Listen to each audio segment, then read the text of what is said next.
What's up, everybody? Welcome to Move the Sticks. DJ Bucky, Rhett back with you as we are looking back at a double dip on Monday night. Buck, before we jump into these games, thumbs up, thumbs down, double headers on Monday night.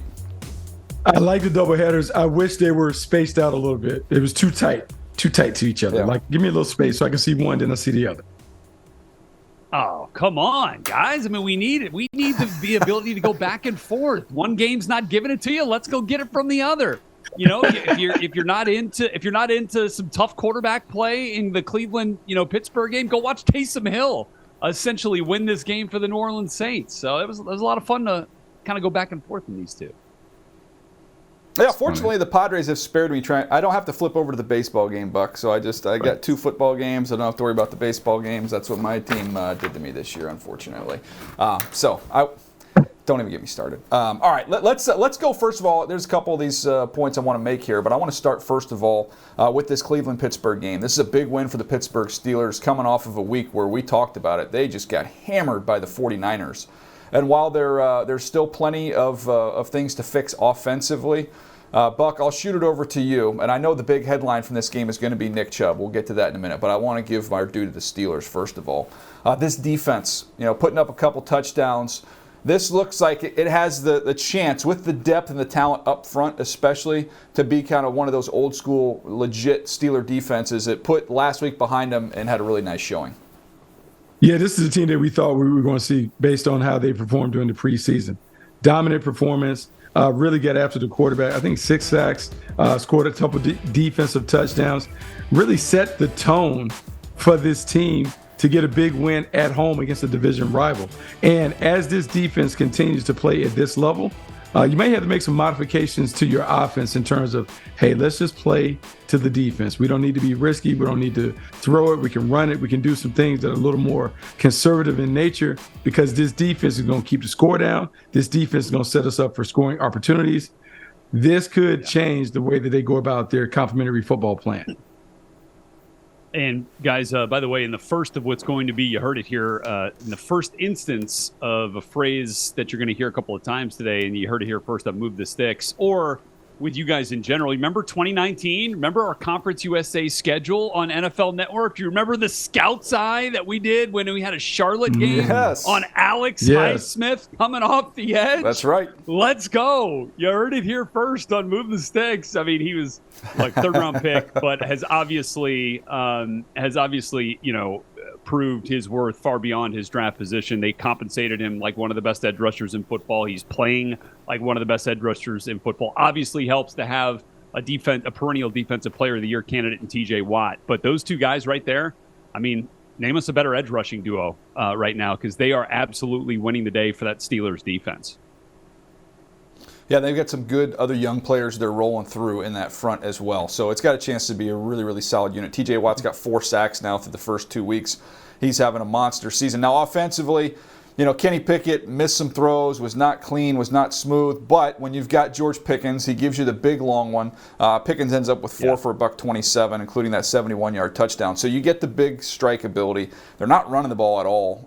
And that's 2 good defenses they've gone up against in San Francisco and a Jim Schwartz-led Cleveland Browns front. So they've got to find a way to get a little more of that ground game going, and I don't think the bar is very high in terms of what they need to do to win football games, because the defense is going to be really, really good. That's going to be their formula. But let's switch over to the other side of the ball, Buck. Offensively, man, you feel sick to your stomach when you see the injury that Nick Chubb suffered. Just thrashed that knee, and it's going to be it for him for the season. He's one of not only the great stars in the league and one of the best players at his position. It's one of those rare instances where the running back is literally the leader of your team. And that's how he was in college at Georgia. That's who he's been for the Cleveland Browns. They replaced some of the production. I mean, look, Jerome Ford goes for over 100 yards rushing. To me, it's going to be more of the leadership side of it that's going to be even bigger than missing him, the player. Yeah, so much of their identity is wrapped in Nick Chubb being kind of the bruiser between the tackles. Their ability to run the football sets the table for Deshaun Watson in the passing game to get off on play-action passes. And for a long time, when they lost that, it was not only just the physical loss of not having, one of the top rushers in the league, but the emotional loss of the guy who really carries us, who does so much for our offense, which sets up our defense. This is a tough one. It's really a tough one for the Cleveland Browns because this is a team, and you can see early, they look like they could be the class of the division when they have all of the pieces in place. You remove Chubb, now the division to me is really up for grabs. And I don't know how they replace that kind of production. I really don't know how to replace that kind of leadership because he's a huge loss in the locker room.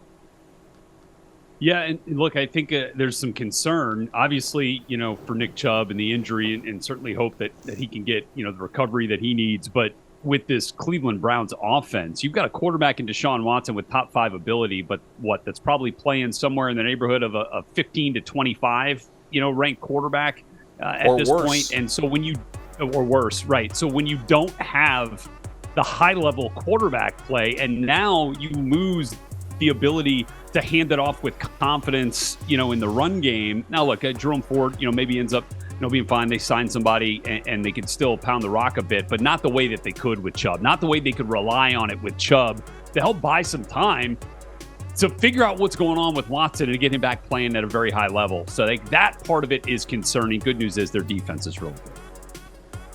Yeah, the defense is good. It wasn't on them. Obviously, 26 points for the Steelers, 14 come from the other side of the ball. So Cleveland defensively is going to keep them in every game. They've got to get Watson playing better ball. Let's get to the next one here, Carolina, New Orleans.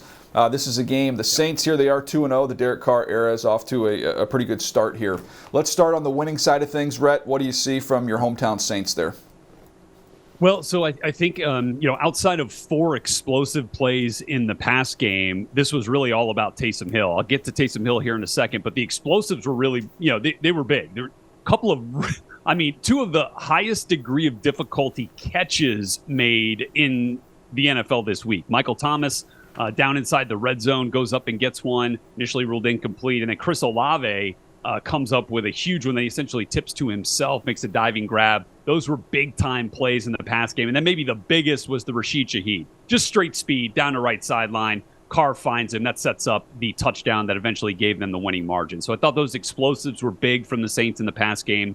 On a day where offense wasn't really that potent on either side, but for the Saints, they had the ability to turn to Taysom Hill. 7 QB design runs. He goes 9 yards, 7 yards, 9, 11, 5, 13. Had 1 for negative yardage. So almost every one of those QB design runs were big-time chunk plays in the run game. He had a lead blocker for a bunch of them, which I thought was a cool little design wrinkle. They brought in an extra offensive lineman at times. Taysom Hill was a big piece of that win, I felt like, for the Saints. Yeah, kind of one of those deals where you're like, oh, he's still playing. I forgot about Taysom Hill. Yeah, I know. It's like, whoa. In the back of your mind, then you see them in a primetime game. You're like, oh, he's still out there. Look, I want to flip it over to the other side. Buck, this is something I feel like we've been consistent with this message, talking about Bryce Young. 153 yards. I watch the tape, and you go through, and you get to the top of the drop, and you freeze it, and you're like, man, there's not a lot of wins out here. There's not a lot of great options. He's getting hit.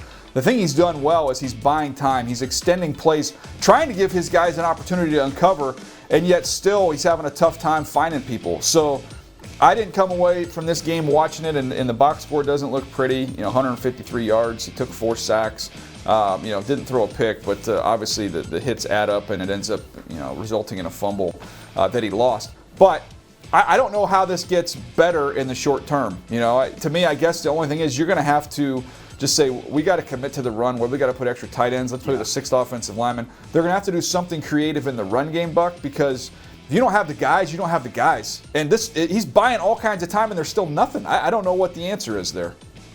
Yeah, they need to upgrade the offensive personnel around him.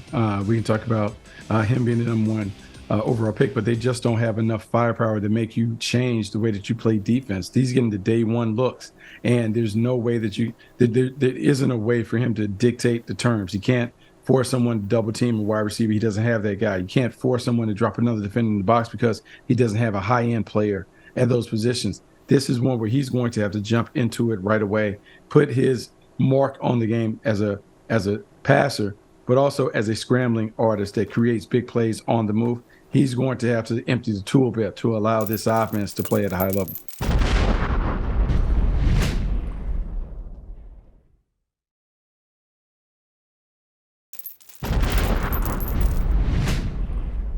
I want to look at this list of first overall picks and how they're doing so far this year. We see, the record that they have there. Bryce is 0-2 there at the top. Baker Mayfield's the only one who's undefeated at 2-0. But when you look at this collection of names, you look at the offense that Trevor Lawrence went into, obviously a tough rookie year with him. The Urban Meyer thing did not go well. Joe Burrow had a lot of pieces around him. Baker Mayfield had that run game and offensive line around him in Cleveland. Jared Goff did not have anything around him early on until Sean McVay came. And then Matthew Stafford, as we all know, kind of inherited a winless football team and had to build that thing up. So you find yourself in different situations. So to kind of finish up the thought on Bryce, look, you just got to be patient. You can't have any verdict on him this year. You're going to need to be patient with him as you see some of those other guys in the list. Let's wait till you get more pieces. Buck, go ahead.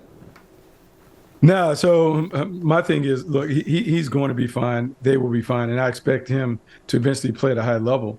But DJ, it's not only the weapons around. I kind of worry a little bit about Frank Wright and the amount of hits that Bryce Young is taking. Can we come up with a protection plan that keeps him upright and available? So I just worry about that. I worry about that for the Panthers because what I saw is he's certainly talented enough to play at a high level, but man, they got to keep him from getting rocked and socked when he's in the pocket. Yeah. Look, I think one of the positives of this second game for Bryce Young was that last drive, right? They're down, 11? They need to go down there, get a couple of scores, and man, the Saints are rushing 3, dropping 8. There's nowhere for him to go, especially as we're talking about with the personnel that he's got there on the perimeter. It's hard to find some completion. So what does he do? He stays patient. He takes what the defense is giving him. He's hitting Chuba Hubbard for 4 or 5 yards. He's hitting little spot routes to Mingo. They're getting out of bounds. They're moving the ball down the field. And then, when he has to push it down the field, when there's an opportunity to push it down the field, he hits Mingo on that corner route down inside the 5. They end up scoring on the 3-yard Thielen touchdown. So I just think that, that shows some maturity from a young quarterback. Look, you've been frustrated all game long. You're trying to find some big plays. They're not there. He could have easily forced those things and ended that game prematurely. Instead, he gives his team an opportunity to go down. They weren't able to get the ball back and go for the tying score. But I thought that showed some maturity from a young quarterback. Yeah, there's positives to take away from it. And I want to look at some of these other names on this list, guys, because, Buck, we're always looking at it from a scouting standpoint of what can we learn. And if you're a team that's sitting up there with the number 1 overall pick and you've got multiple quarterbacks you can choose from, I think one of the characteristics that you need to possess to be able to take on that burden, the pressure of taking over a team picking first overall, you better have guys that can deal with adversity and can come out of kind of the rubble and survive. And when you look through this list, I think you see it with Trevor Lawrence. The adversity he faced in his first year, and you saw him, man, that was tough. What Bryce is facing is tough. These guys are going to have a rough time early. You better have thick skin, and you better be able to learn from it and not get just completely crushed by it. But you saw that with Trevor. Yeah, I did see it with Trevor. And, the difference is Trevor had an inexperienced coach kind of guiding him through.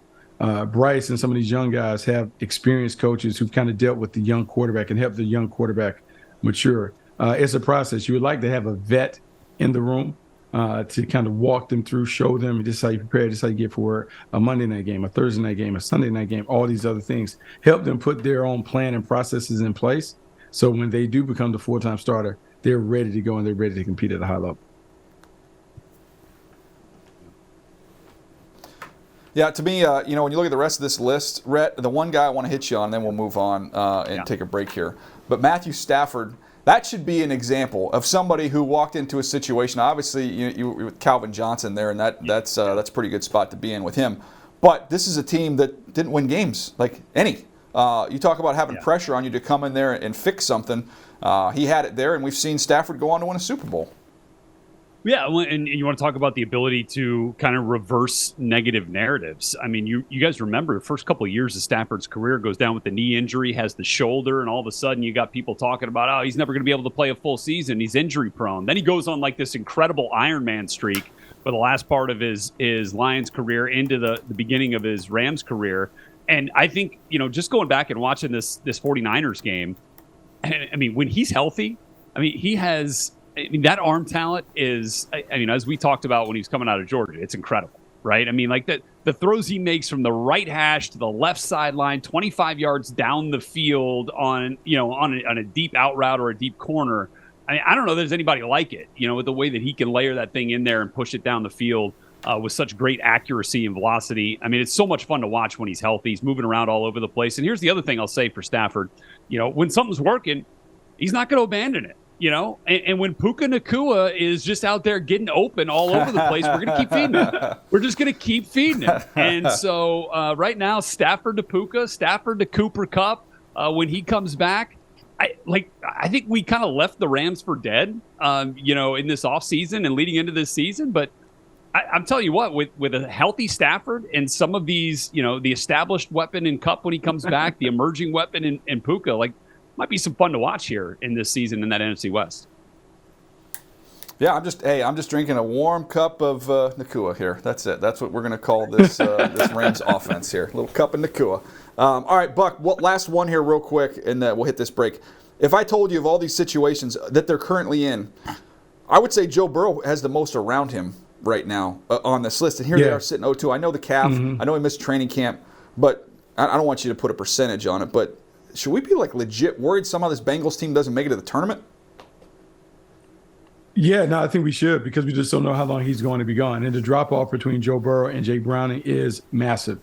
You've heard Jamar Chase and some of the wide receivers weigh in on why Joe Burrow is the guy that they wanted, and really why Jamar Chase wanted Joe Burrow to sit at the early part of the year, because he thought this could be a consideration in terms of an injury down the road.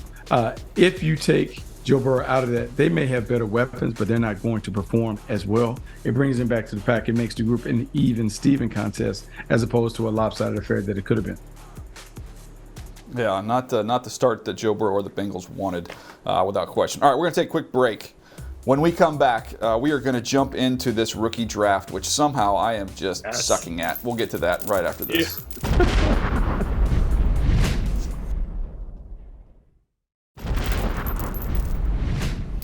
All right, let's jump back into this here. We've been doing this all year long. It's something new. It's the rookie draft, where we draft a quarterback, running back, and a pass catcher each week. They have to be rookies. We change up the draft order. Here's where we are in week 2. Just off the fantasy points, that is a resounding win for Rhett.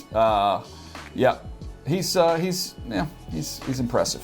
52 points out of Rhett. We don't. No. He's not going to take a victory lap on that. Because last week, when I was all excited about my fantasy win, y'all were like, "Yeah, it doesn't matter." No, it doesn't.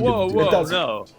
This is what matters. This is what matters. What we're looking at right here. This is our scoring. So I gave you the fantasy points just so you feel good about yourself. But he still won on our scoring system. He got 6 points. Bucky, you got 4. I got 2. Measly 2. So if we go overall for the season, Rhett's leading with 10. So he's got 10 points.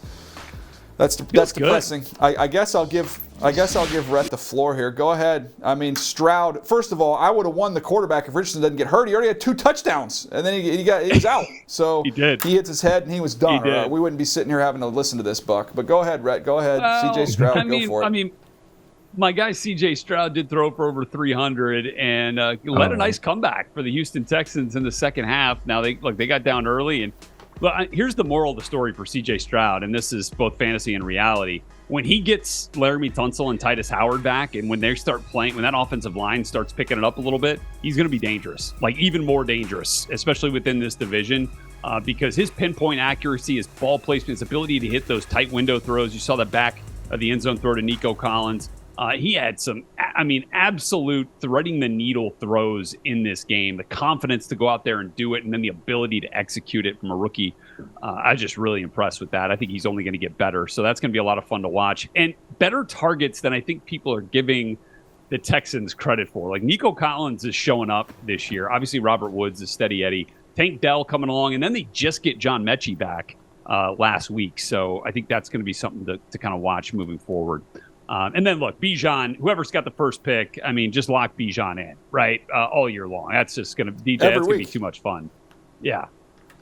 Yeah, it's every week. Look, I have the first pick today. We'll get to that in a minute. I'll tell you right now, I'm going to take Bijan. You have to. Buck, when you look at him coming into the league, is there anybody? I talked about LT. I hate comparing people to Hall of Famers, but when you watch the video, he looks just like LT. But can you compare this? I know in Carolina, you guys had back-to-back first-round running backs, right? You had, Jonathan Stewart and D'Angelo? Was that back-to-back years? Close proximity. It was during a run where we were taking first round backs all the time. But it's funny, DJ. Yeah. The LaDainian Tomlinson comparison is really valid because I go back to watching LT when he was at TCU. I remember going to Nevada, watching him run. He ran for like 250 yards against the Wolfpack, and it was very similar to the way that Bijan Robinson runs the football: stop, start, quickness, burst, power. And then you fast forward, he goes to the Chargers, and he becomes a machine that can not only do it as a runner, but he can catch the ball out the backfield. And you just think, I think he had 100 receptions his rookie season. North Turner just giving it to him every way that you can possibly give it to a running back. And that's Bijan Robinson. And what I love about the system that he's in is we know that Arthur Smith knows how to use running backs, and he is going to feed Bijan Robinson and some of the other the running backs there. But Bijan is going to be the feature guy. He's the guy on the marquee. He's a terrific player, man. Look, he's a one-of-a-kind playmaker. Yeah, I'm pulling this up right now because when you look at LT and people, I think sometimes it's easy, even though you're a Hall of Famer, I think people can kind of look at it and go, oh, I kind of forgot, what he was and what he was all about.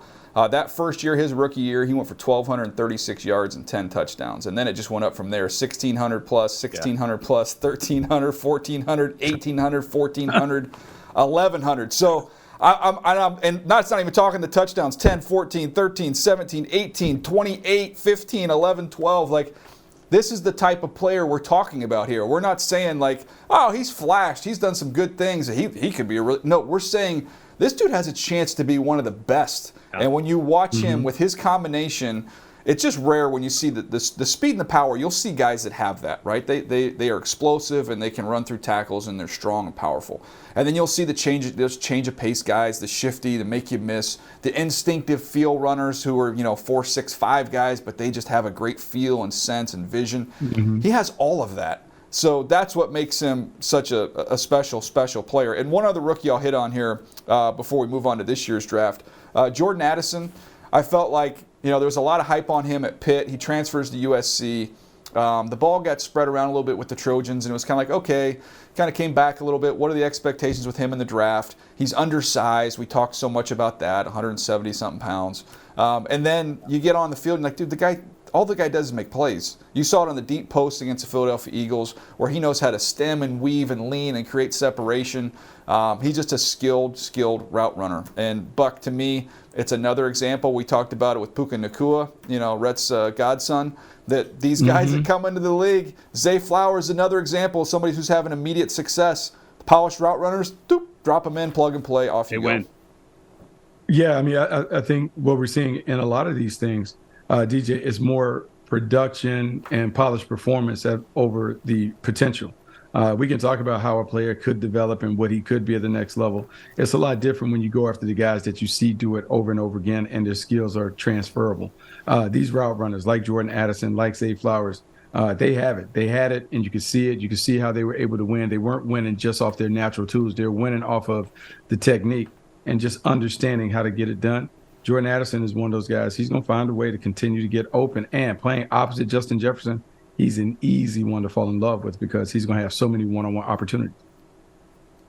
Yeah, and as we get to this week's draft, guys, I just got a sense, and I'm not forecasting if I'm going to take him or not, but speaking of these wideouts, JSN, Jackson Smith, and Jigba, it feels like that big game is coming. It's getting close here.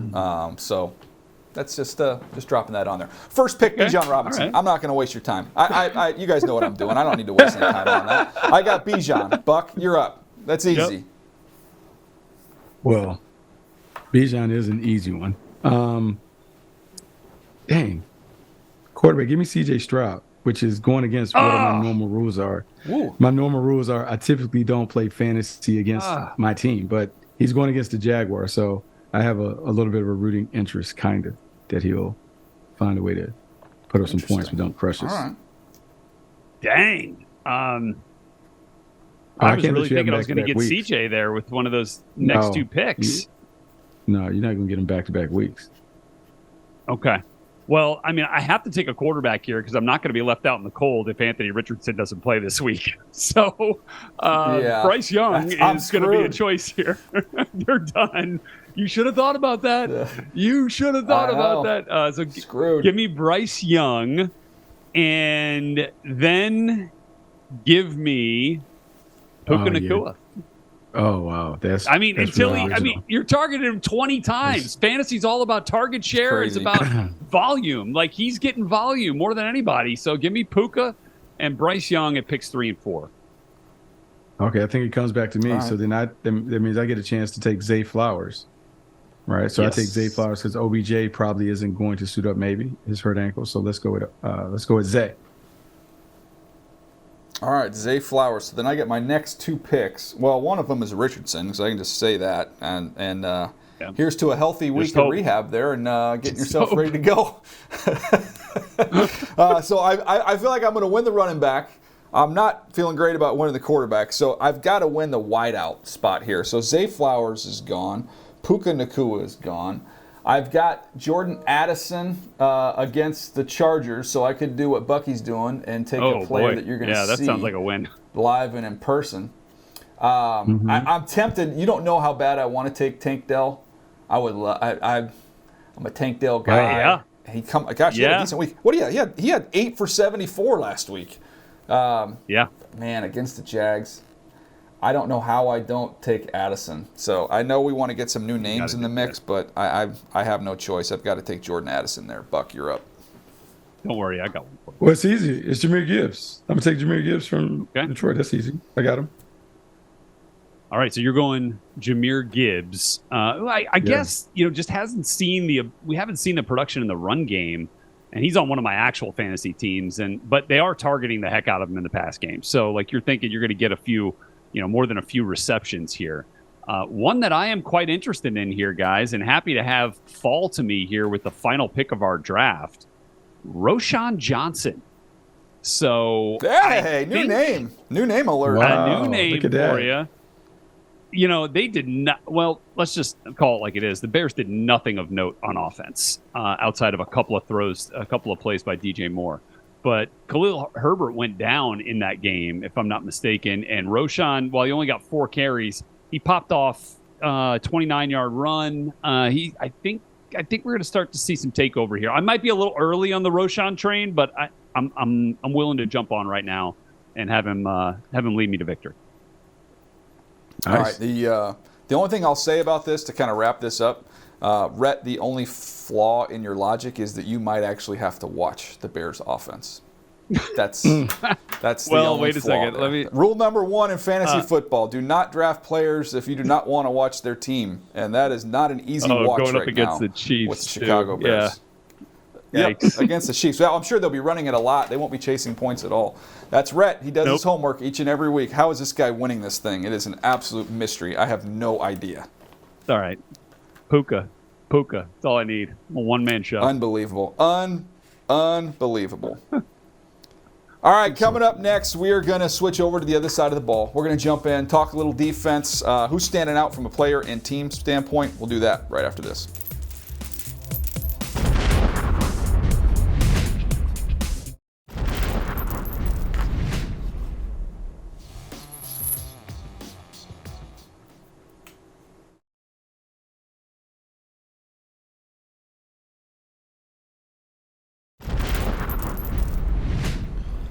Want more NFL action this season? NFL Plus brings you live games on mobile, NFL Red Zone, NFL Network, game replays, and more, all in one place. Sign up today at plus.nfl.com. Terms and conditions apply.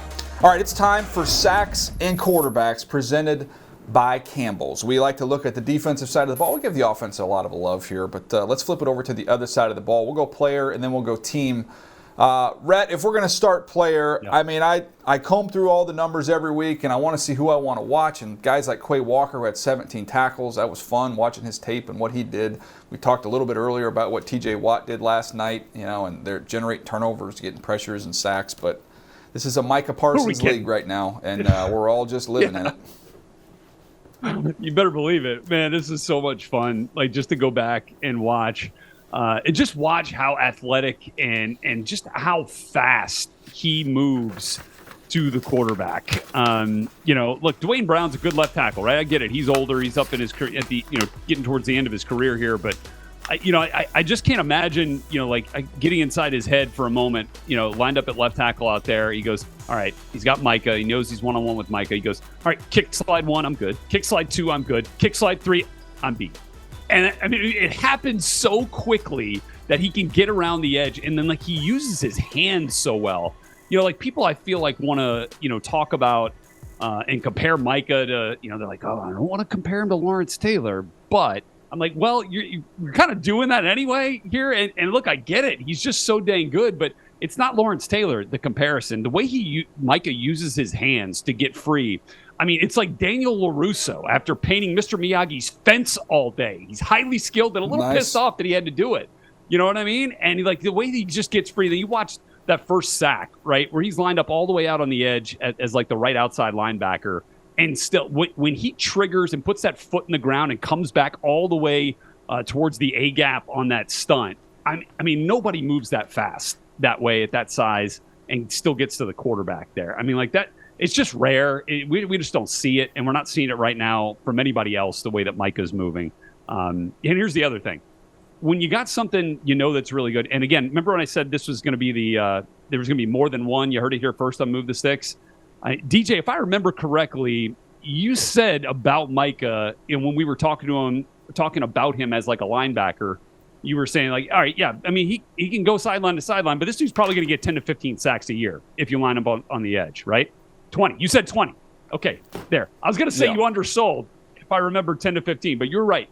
20 seems very much in reach. And then you had Bucky, who was out at Cowboys camp, talking about how he's, watching him work through pass rush moves his rookie year with Dan Quinn one-on-one for like a half hour after every practice. I mean, it's all happening. Everything and more. And I feel like he's still going to exceed expectations here, Buck. He's an unbelievable player. He's even better than we could have imagined. And it's funny when you go back and you look at the tape from Penn State, you see the explosiveness, you see the right now suddenness and power and explosiveness.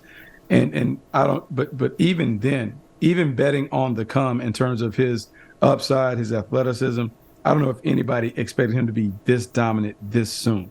And so I heard people talk about the comparisons to Lawrence Taylor. I've heard people talk about 5 + 6 = 11, all that other stuff.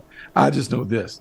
Right now, he has to be in the conversation of being the best defender in the league. There is no one who can stop him. And his athleticism and versatility allows him to be a headache each and every week because you just never know where he's going to line up. Yeah, I'm going back through and I'm pulling up my report on him. It's always fun to kind of go back to when these guys were coming out. Here we go. Parsons. Oh, no, it just dropped on me. Here we go. 1 second. There you are. Parsons has a big athletic frame and possesses excellent speed and versatility, quick to key read before attacking the line of scrimmage. He can defeat blocks with his hands or use his quickness to slip past them. This, again, remember, he's playing off the ball. He has the speed to make plays sideline to sideline, although there were a few occasions where he overran the football in the games I studied. Also had some issues sniffing out the ball on zone reads. He's very gifted in coverage versus tight ends and running backs. Has timing and burst as a blitzer off the edge. Overall, there aren't many holes in Parsons' game. It's difficult to find linebackers with his size and ability to impact the passing game. But, Buck, I mean, this was a guy I think people forget. This is an off-the-ball linebacker in college that has turned himself into the most dominant outside linebacker type player that can not only rush but can cover it. I'm not taking anything. T.J. Watt is a rusher and what he's done, that stands alone. But I'm talking about just the versatility of you can cover him with a tight end. You can rush him off the edge. You can loop him and run him inside. He can run with backs. Like anything you want him to do, he gives you the freedom to do that, but this is not the position that he was manning at Penn State. No, it's not a position he was manning at Penn State, but for disclosure, in high school, he was a defensive end in Harrisburg. And so the linebacker position was more of the thing that he had to learn because it wasn't a natural thing to him. He was a defensive end running back. And, as scouts, we always dig deep into the files and kind of see, but you see all of those traits and things that he did from high school to Penn State to now he's put it all together. And DJ, the best part about him, the competitiveness and the work ethic.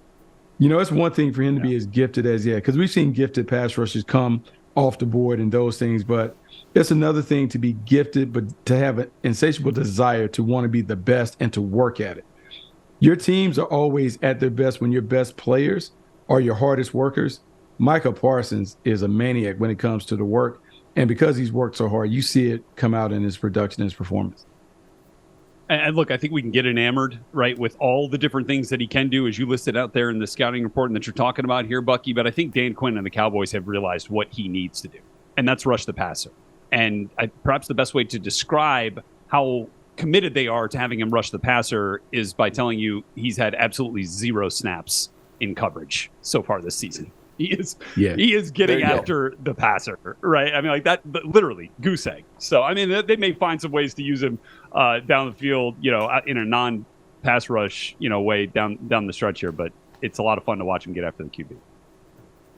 Yeah, but he can do absolutely anything you want on a football field. He's an absolute freak. All right, let's get over to the team side of things here, and I want to start this conversation by looking at teams with 3 sacks and 3 takeaways. If we talk about successful defenses, they take the football away, they hit the quarterback. So the Bills, the Bucks, the Cowboys, the Niners, the Jets, and the Saints. Those are the teams thus far through 2 games that have done both. They've got 3+ sacks. They've got 3 interceptions plus. So those are teams getting it done. And I want to start here with the Buffalo Bills because I don't think we gave them enough due. That first week against the Jets, an emotional game. Obviously, the Aaron Rodgers injury. Josh Allen turns the ball over. That's the storyline. It's the Jets and the emotion and what do they do without Aaron Rodgers. And then on the other side, it's Josh Allen's turning the ball over. And we kind of get lost in the fact is that the Buffalo Bills, with Sean McDermott calling this defense now, are off to a pretty good start. And Buck, when you look at what they did against Josh Jacobs, you talk about nothing. Like he got less than nothing. They held him negative 2 yards on 9 carries. So they shut him down. They only gave up 10 points. This is a Bills defense that long has been underrated, I feel. But man, they are as connected as any defense in the league. They are very well orchestrated, very well run. Yeah, very well orchestrated. And you talked about how well they're run. Sean McDermott's done a really good job with his defense. And coming off of a disappointing performance in the opening, which they gave up, 172 yards on the ground to the New York Jets, for them to come and completely throttle Josh Jacobs, talks about the work that was done in practice and in the game planning to make sure that they took care of the issues that were their biggest issues in week 1. This is a team, because I still look at them and I wonder size-wise, when they have to deal with some of the bigger teams, can they physically hold up? But if Sean McDermott is able to kind of dial it up and do the things he's able to do, kind of get them on the move, allow them to use their speed, quickness, and athleticism to get into gaps and do that, they can be a hard team to deal with. And it's their overall know-how. This is a defense that's been good for a long time. Veterans that have played together for a long time. They can finish each other's sentences, particularly Jordan Poyer and Micah Hyde. Yeah. They have a team that is just connected, and that connectivity really goes a long way in terms of building a solid defense from front to back. And I would give some credit to GM Brandon Beane here. We love talking about roster management here and roster construction. He had a decision to make, right, with his second-level players, Matt Milano and Tremaine Edmunds. And Edmunds was a free agent, decides, hey, we can't spend that money on that player. Let's go give a little bit more cash to the more unheralded player in Milano, but fits our defense really well, plays really good football, and they do that, and then they're able to keep the safety tandem intact too. So sometimes you got to make sacrifices, and this one has certainly worked out with the way that the Bills decided to allocate their cash on the defensive side of the ball. And then, DJ, I'd get it back to you on the Tampa Bay Bucks on that graphic that we showed. I think that's really interesting because I think we all kind of left the Bucks for dead. Brady's leaving, and hey, you know what? That's better luck next time. Tear that thing down, rebuild it. There's just some really good players on both sides of the ball there, namely Mike Evans, Chris Godwin on offense. Tristan Wirfs on offense, and then on the defensive side of the ball, Shaq Barrett's playing incredibly well, and Antoine Winfield, when healthy, is one of the best safeties in football. So they're making it work, and I think you're seeing better ball out of Baker because of the cast around it too. Yeah, I would add Joe Tryon-Shoyinka is starting to come around a little bit too. So somebody that was a first-round pick for a reason, you're starting to see that ability show out. Vita Vea does his thing. They have a lot of not only good players, but good players with championship experience, and that means something when you talk about consistency. Even though you lose the quarterback there in Tom Brady, this is the team that's still, hey, they're undefeated. They're in a good spot right now there in Tampa. All right, we're going to take a quick break. We come back. We're going to look at this Thursday night football matchup. One featuring the 49ers, who have been a buzzsaw, and then the Giants, who are, I don't know what they are. They're Jekyll and Hyde. We'll get into that right after this.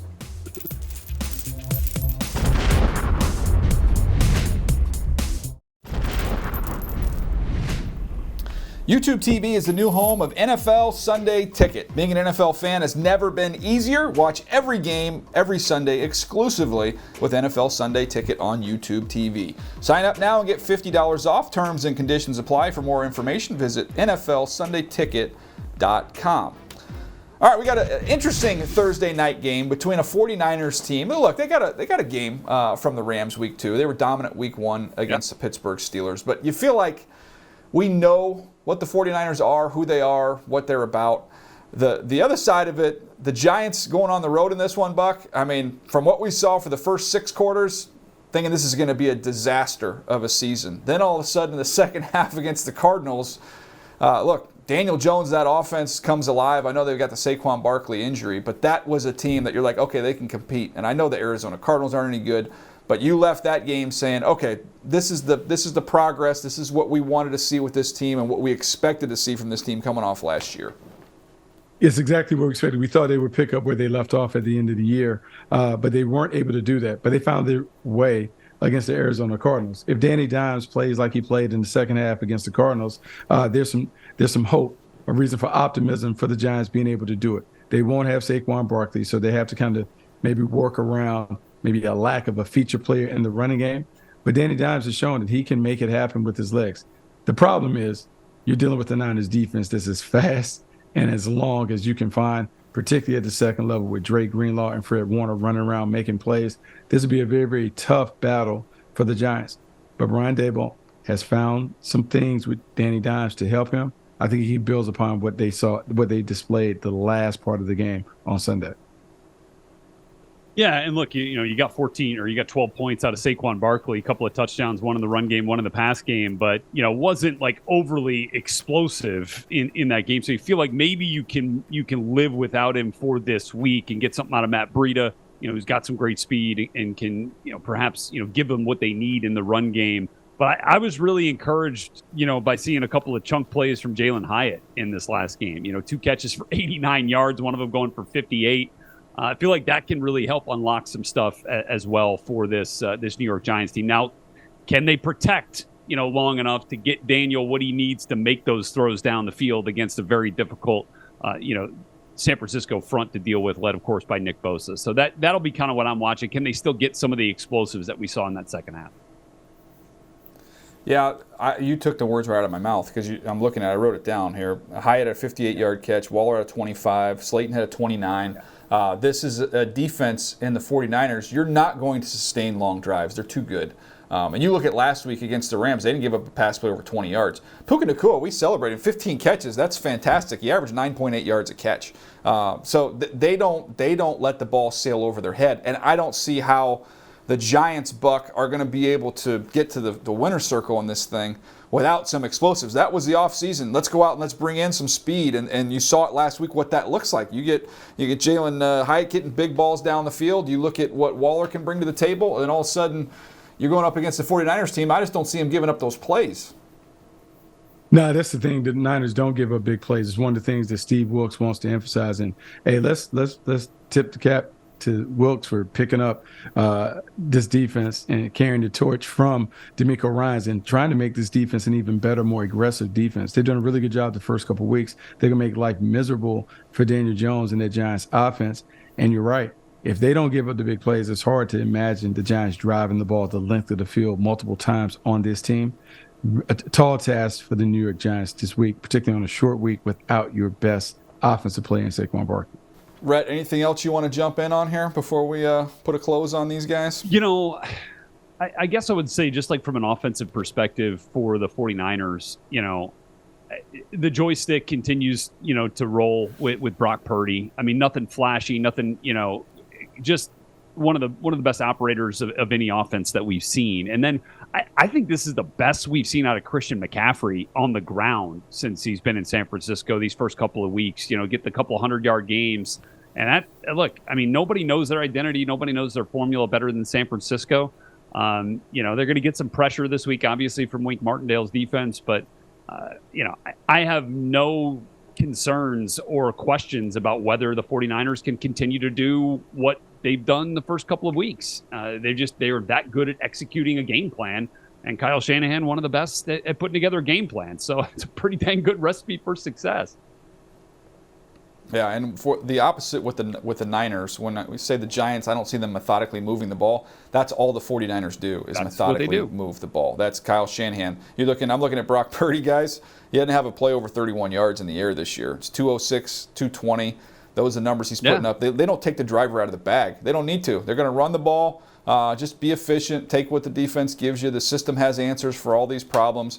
They don't need dynamic, explosive plays, down the field and they have guys that can do it with these receivers. They just don't need it, and so they haven't had to do it. And I don't think they're going to have to do it in this one against the Giants. All right, that's going to wrap it up for us today. Big Thursday night game. Looking forward to that one. We appreciate you guys hanging with us, and we'll see you next time right here on Move the Sticks.